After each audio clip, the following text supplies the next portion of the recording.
A hot summer day in Melbourne, and commuters on the Westgate Bridge are left stunned by a senseless act of violence. It was just too shocking, so the first instinct was not to believe it. At the centre of this appalling crime was one man, a father, and shockingly, the victim was his own daughter. When he asked Freeman what he'd done, he didn't answer, just got back into his car and drove off. You just don't know how anyone can murder anyone, but to do it to your own flesh and blood, it just begs belief. Paramedics worked for an hour at the scene, trying to revive 4-year-old Darcey Freeman. That her father was involved, it automatically appalls you, and it's just beyond belief, really. And I've been a policeman for 34 years, and that's as upset as I've been in terms of investigations that I've overseen. Faced with silence from the father, questions needed to be asked. Just how could somebody commit such an atrocity? They'd gone to 5 different psychologists to find out why this man had acted this way. You know, was he mad or bad? The chilling story of the tragic death of Darcey Freeman was a crime that shook Australia.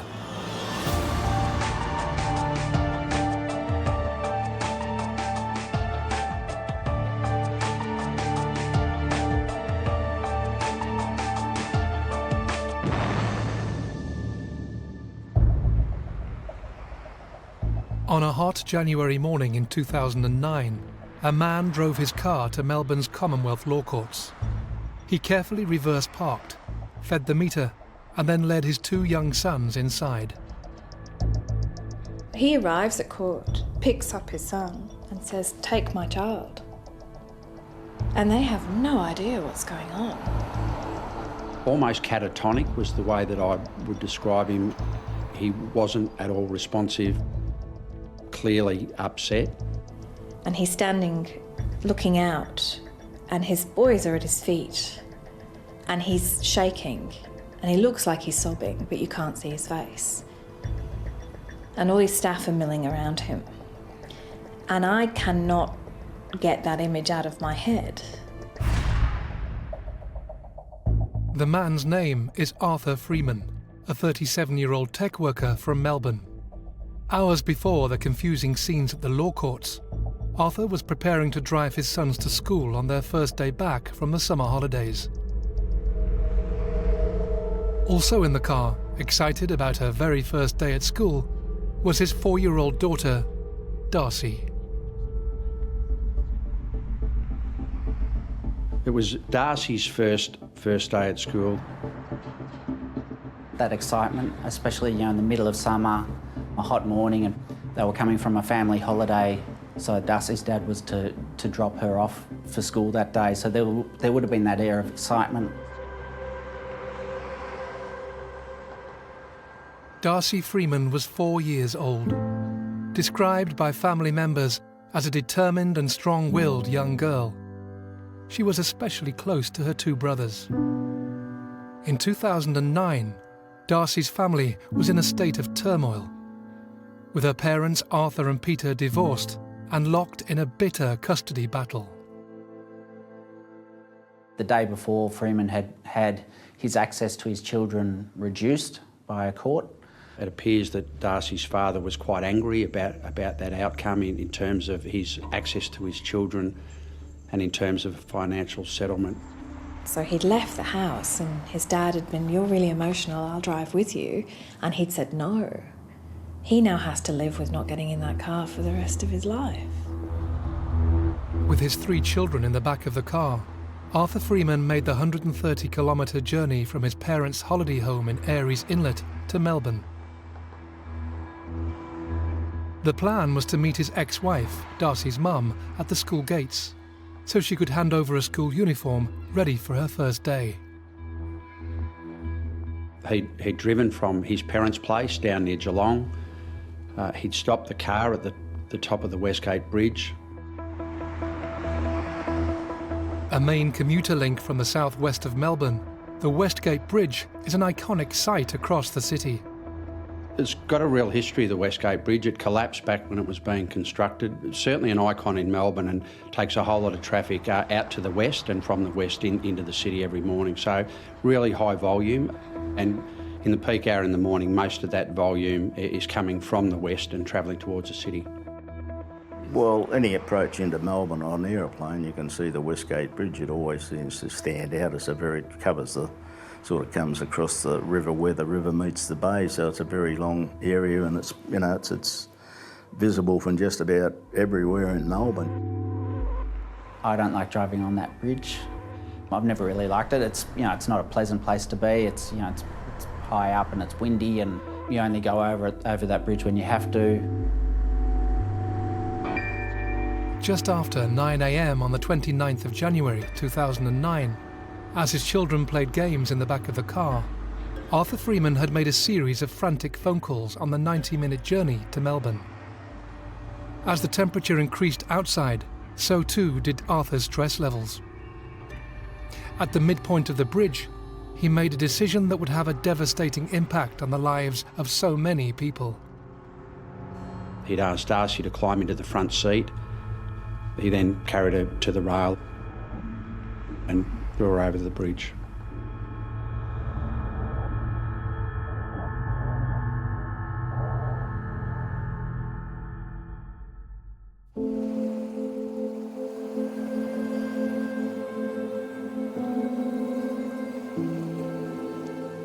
The height of the bridge is 58 metres. This inexplicable act, carried out just after 9 a.m. during the morning rush hour, was done in full view of commuters.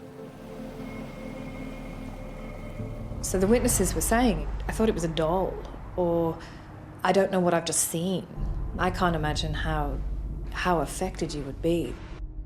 Hello, I've just witnessed a man throw a child over the Westgate Bridge. Thrown a child, did you say? Yes, blonde hair and a ponytail. Some of them said that they couldn't believe what they were seeing, that they thought it must have been a teddy bear. They just couldn't reconcile it. The idea that you can get up and go through the motions, eat your breakfast, get in your car and drive to work, and as you're driving to work in, you know, peak hour traffic, you watch someone pull over, put their hazard lights on and throw their daughter over a bridge. You can't get much more public than driving across Westgate Bridge in peak hour traffic on a weekday in Melbourne. That's about as public as it gets, and to stop your car in full view of other drivers and do what he did. I guess just, you know, the normality of it, just driving along and to see someone stop on the bridge would have, you know, you can only imagine what they would have sort of, you know, witnessed. Moments before Arthur threw Darcey from the bridge, a truck had passed with a dash-mounted camera. There was a four-wheel drive, or a truck that drove over the bridge with a video camera that ran on a continuous loop. And we've got his car with its hazard lights on the side of the bridge pulled over, so immediately before throwing Darcey off the bridge. And I remember being really glad that he didn't actually capture that moment, because it's not something that I really wanted my investigators to have to watch. As the commuters were left stunned by the events unfolding before them, Arthur Freeman quietly headed back to his car. Freeman threw Darcey off the bridge and then calmly got back in the car. He drove down and stopped at the bottom of the bridge. Her brother kept saying, "You've got to go back, you've got to go back, Darcey can't swim." Not knowing that she'd fallen nearly 60 metres over the side of the bridge. Darcey can't swim, Dad. From the eyes of an innocent child, he wouldn't have understood how devastating that fall was going to be. And in his head, he knew there was water there, so yeah, Darcey can't swim. With the police alerted and the country not yet aware of the tragedy, Arthur Freeman continued to drive his two sons away from the scene, unaware his daughter Darcey, having survived the fall, fought for her life below.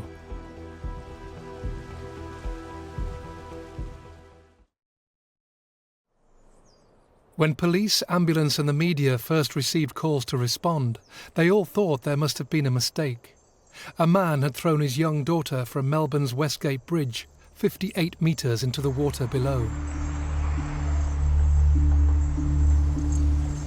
I think the general reaction in the newsroom was disbelief. It was a case of going, what?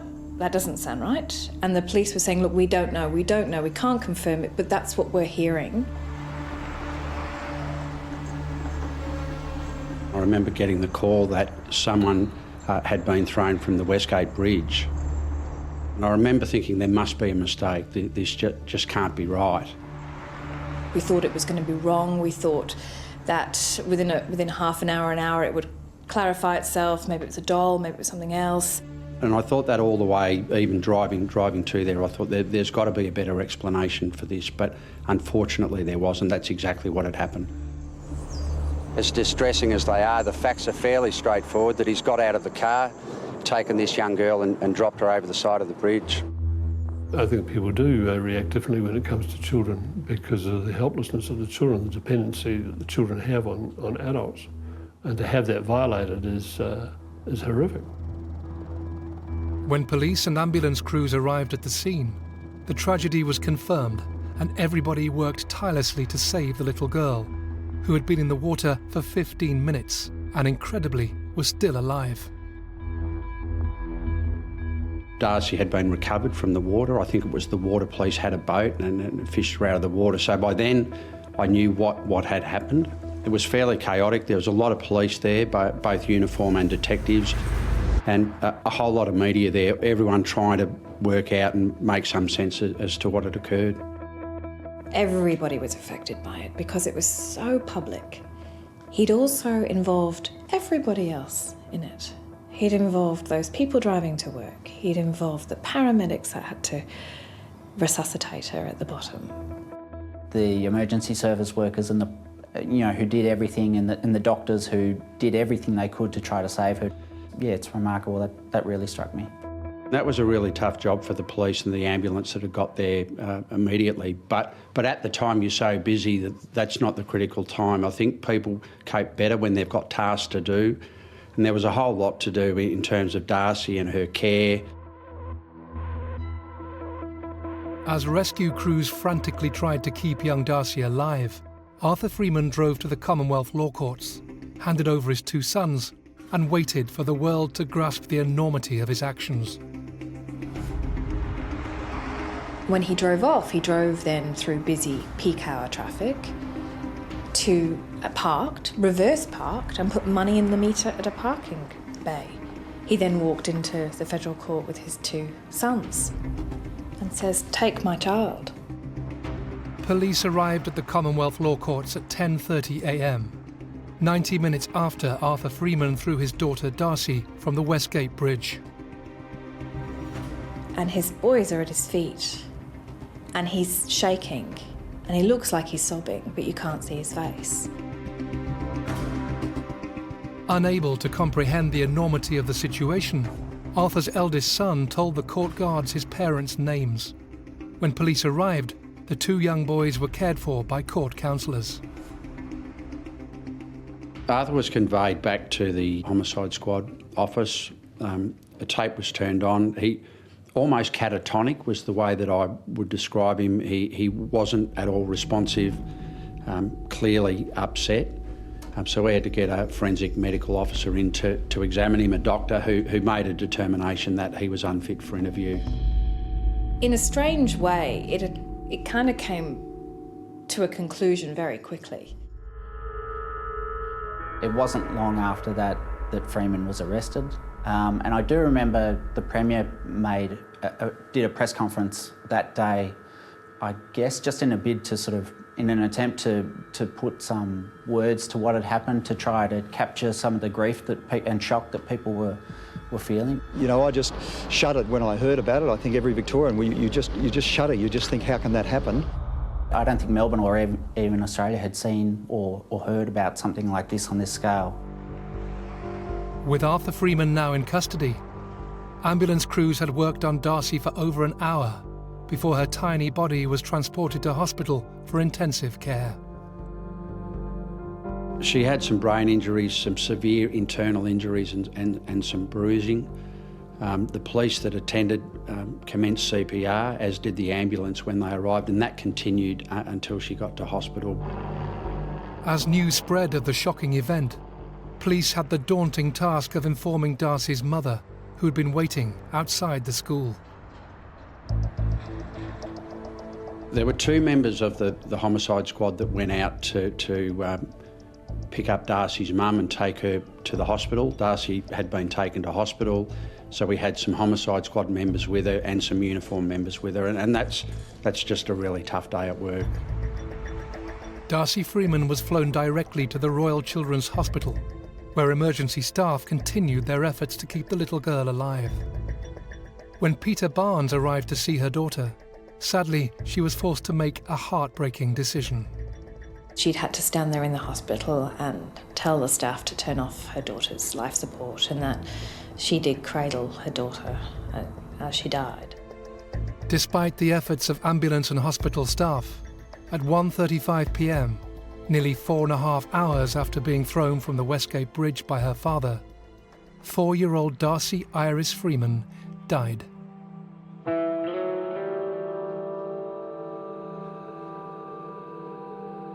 Darcey Freeman was 4. She hadn't lived at all. It's really, any time there's young children involved, it's really difficult. And young Darcey, she's a young 4-year-old girl, really attractive. We've all got a maternal and paternal instinct, and she's died in a terrible way in tragic circumstances through no fault of her own. So in some ways you shouldn't say that some murders or deaths are worse than others, but clearly these circumstances, they're really difficult to get your head around. And I've been a policeman for 34 years, and that's as upset as I've been in terms of investigations that I've overseen. The repercussions of Arthur Freeman's actions were felt across the entire city of Melbourne.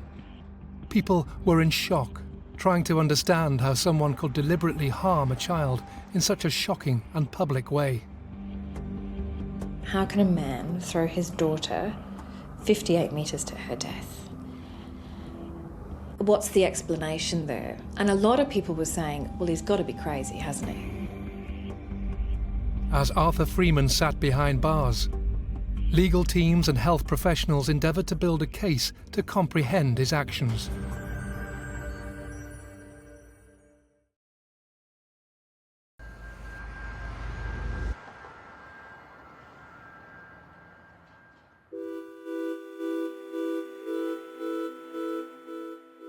It was 2 years after the tragic death of Darcey Freeman that her father, Arthur, stood trial. He had entered a plea of not guilty.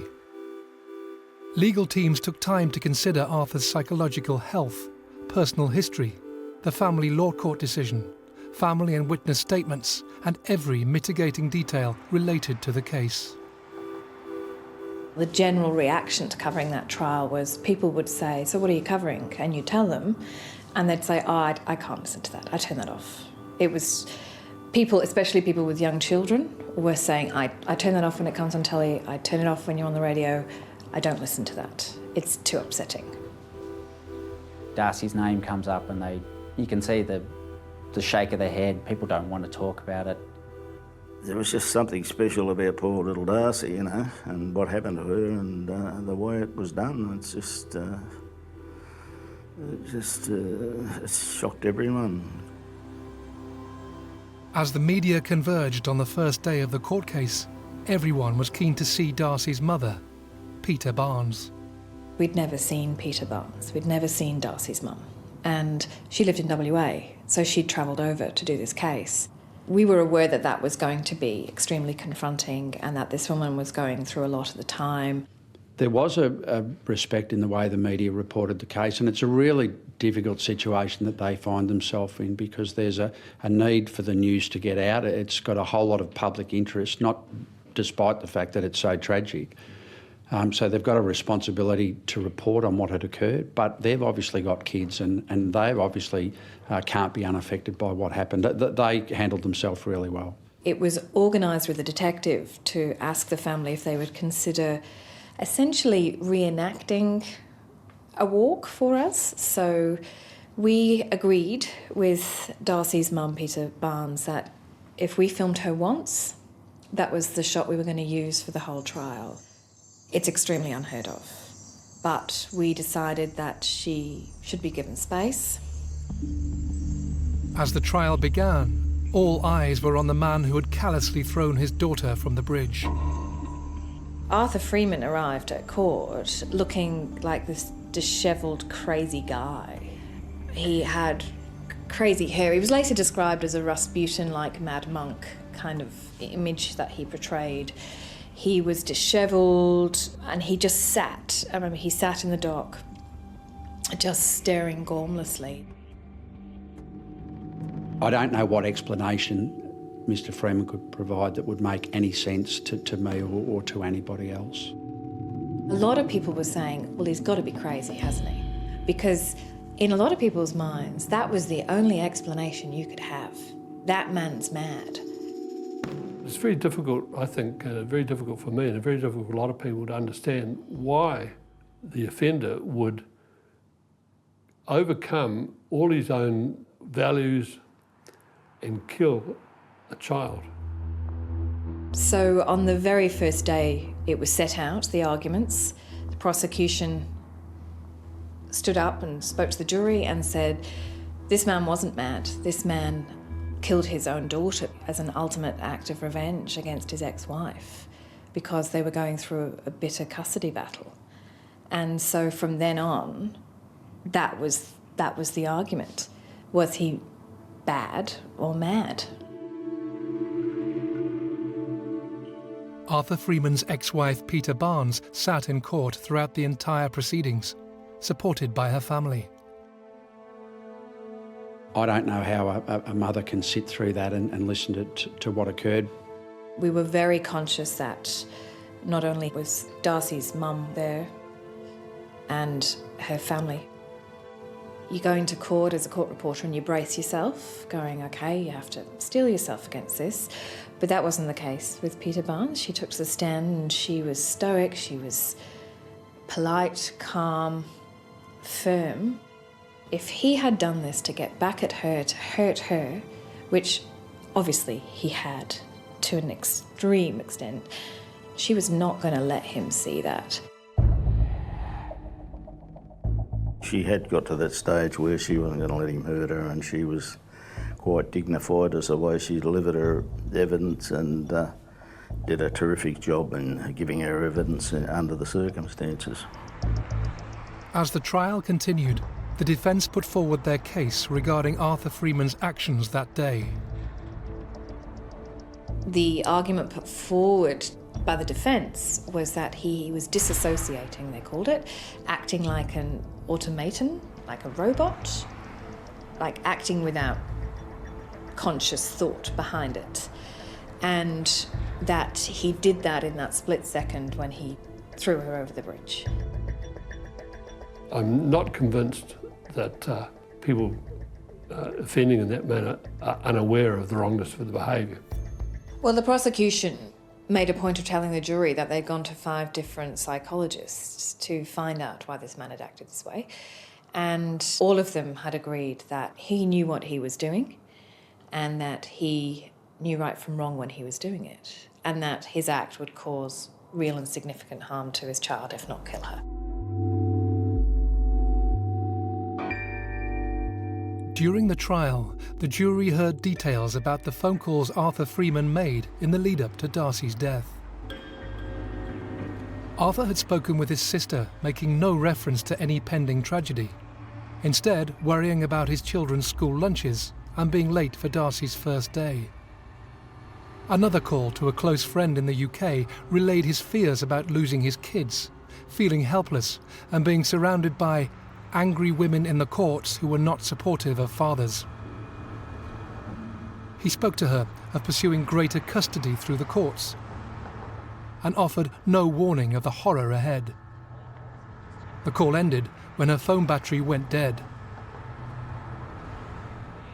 At 8:54 a.m, Arthur received a phone call from his ex-wife, Peter Barnes. She was concerned Arthur was running late to drop Darcey off. That's been the catalyst, and for some reason that catalyst has been more powerful than their own awareness of the life of their kid. And that's very difficult to understand. As Arthur Freeman approached the Westgate Bridge, the terrifying words he uttered over the phone to his ex-wife were a forewarning of his appalling actions. The words he said to his ex-wife over the phone moments before, "Say goodbye to your children," that are just chilling. And they probably illustrate his intentions at the time and probably his motives in terms of spousal revenge. I kill the wife, it's not going to make much difference. I kill the child, my own child, it's going to affect the mother for the rest of her life.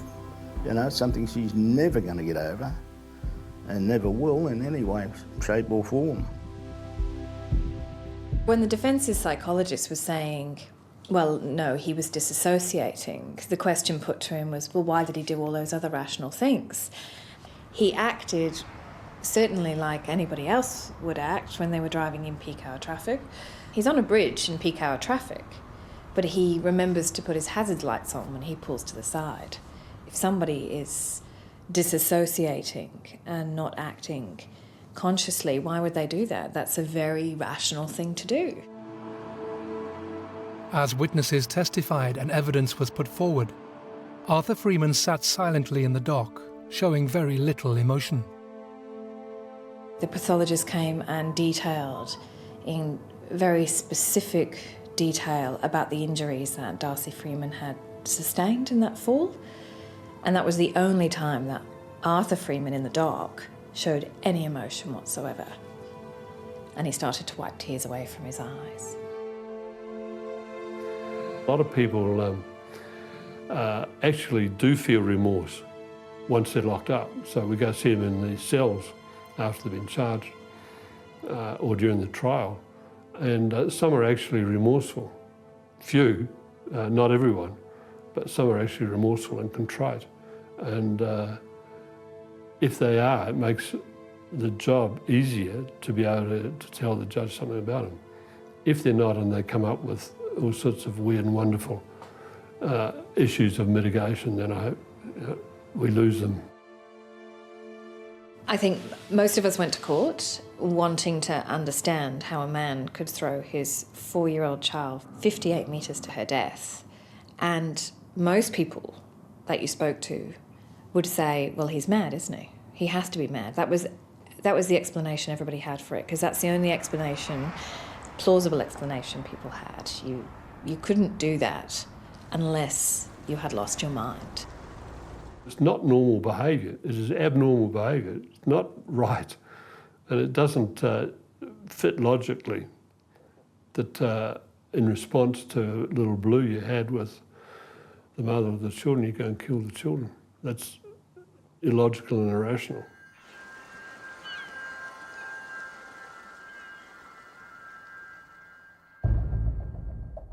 After 19 days, the trial drew to a close, and jurors retired to deliberate on the case against Arthur Freeman.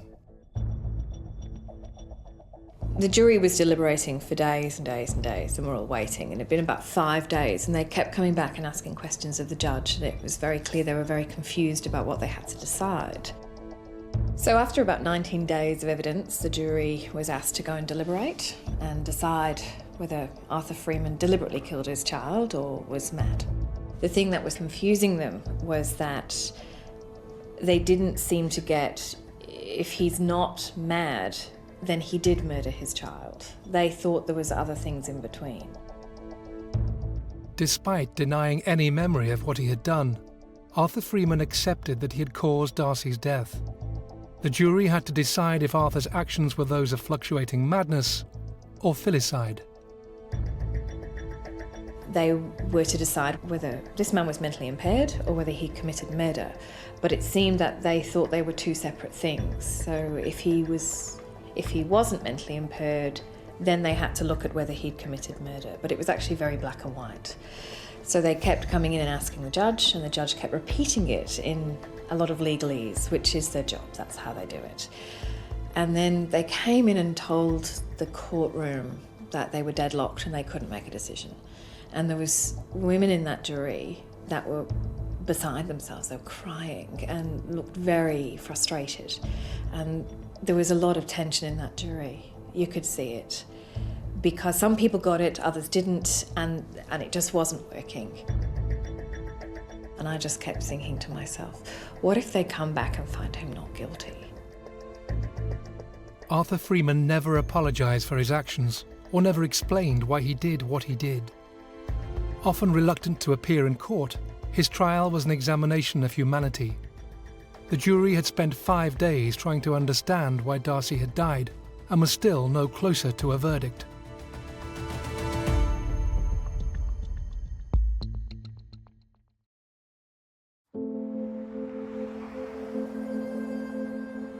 In 2011, Arthur Freeman stood in court charged with the murder of his 4-year-old daughter, Darcey. Over 19 days, the court heard evidence relating to Freeman's psychological state, and the jury was deadlocked in their decision of whether Freeman was mad or bad. It's like a sense of dread, because you honestly don't know what's going to happen next. He was just a mongrel and a scumbag, and that's why he was there, and there's no other reason. The 37-year-old's barrister has argued that he was mentally impaired at the time. It was about 7 o'clock, and usually jurors go home at 4:30. And the judge had said to them, no, I think you can reach this decision. I would like you to stay back. And he said it out very clearly, and in a way dropped the legal jargon and just went, if not this, then this. And they went back, and 40 minutes later they came back with a verdict.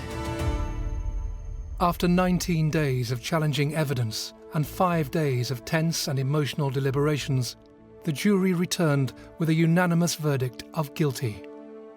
Arthur Freeman was responsible for the murder of his daughter, Darcey.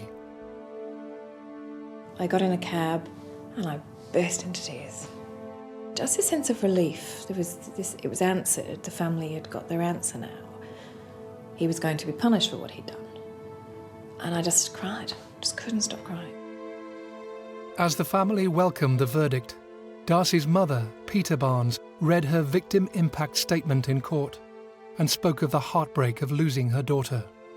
I think she only started to show how upset she was when she read her victim impact statement, but that was after he was found guilty. Where to start is a challenge, as this statement brings to the surface all of the raw emotions I live with daily. The saying, time heals all wounds, is not true for myself, and I don't ever expect it to be. Not a day goes by where I do not constantly think of Darcey, where I don't miss her and wish with all my heart that she was with me. You're never going to get over it, but if you don't do something about it and move on, and that's why these things are expressing yourself in the victim impact statements are all good therapy, and it's good therapy for the people to get it off their chest. No one can erase the thoughts and associated feelings I have of sitting in the hospital and having to tell the hospital staff that they were allowed to turn the life support machine off, of holding Darcey in my arms as she passed away and knowing that this decision would take her from me again, and knowing that there was no other option available to me. The sentence was aired live on radio so the community could share in the moment. The 2 local radio stations here decided to stream the audio of the sentence live. So people were driving around Melbourne listening to the sentence of Arthur Freeman. And I think the decision by the radio stations to do that was to give closure. And I think that was the right thing to do because people needed closure. The jury rejected your defence of mental impairment, and once that defence was rejected, it was inevitable that you be convicted of murder. This was the killing of an innocent child. The circumstances of the killing were horrible. The throwing of your 4-year-old daughter from a bridge more than 80 metres above the ground could not be more horrible. It follows that you brought the broader community into this case in a way that's rarely, if ever, been seen before. It offends our collective conscience. The big question in this case was, should he get a parole period? Which would mean that you get a life sentence, but then you would get the opportunity to apply to be released from prison after a certain period of time. It was given that he was going to get a life sentence for the murder of his daughter. You'll be sentenced to be in prison for life. I fix a period of 32 years before you will be eligible for parole. It means that the earliest date you will qualify to be released will be the 29th of January 2041, when you will be 67 years of age. That's a big whack of a sentence. We have double murderers in prison with lesser sentences than that. Well, that particular judge was very good at the sentencing, and so it obviously affected them as well as everyone else in the community, and I believe that what he said was great that he said it, and I just wish more judges would sort of do what that particular judge did. He pointedly said a lot of people blame themselves, and then he very pointedly said, but you did this, you have to take responsibility for this. Because I can imagine all those people driving across the bridge that saw it. You know, do they replay it in their head? If I'd have rushed him, if I'd have got out sooner, if there would have been people that have passed that didn't stop at all. Just goes to show how many victims there are in this case. Her death would have affected so many people, from her mother, her brothers, to Freeman's family, to Peter Barnes's extended family, to the people who witnessed what they did, to the emergency services people. I'm told that some of those guys are still struggling today, because what I think you do is you try to make sense of something that just doesn't make any sense, and it's really hard to reconcile those two things. With criminal proceedings completed, Arthur Freeman sought leave to appeal his sentence, a request that was unsuccessful. Questions raised in the court case by Darcey's mother, Peter Barnes, with regards to her doctors were then addressed in a coronial inquest to explore if any lessons could be learned that might prevent similar deaths in the future. Criminal proceedings were wound up in 2011, and it wasn't until all these years later that the Victorian State Coroner, decided to hold an inquest into her death to examine the roles of health professionals in the lead-up. The focus was on Peter Barnes's meetings with her GPs in 2007 and 2008, and the concerns that she allayed to those doctors, whether those doctors acted responsibly in not reporting her concerns to authorities. The inquest heard details that police had attended a domestic dispute between Arthur Freeman and Peter Barnes in 2007. After 7 years of marriage, Peter had expressed concerns for her children's welfare to her doctor at the time, after the police intervention. She had reported, I think, an incident where Freeman came over to her house one day and there was a wrangle over trying to get Darcey's younger brother. So police were certainly aware that, of instances of concern, and that was actually one of the reasons why the doctors didn't report or didn't disclose that information they were presented with to authorities, because they knew that the incidents had already been reported to the police. So they were comfortable, according to their statements, they were comfortable with not reporting it to authorities. Satisfied that police had dealt with the details of the 2007 domestic dispute, doctors stated there were no emotional or physical indicators evident to them that Arthur Freeman was a threat to his children at the time.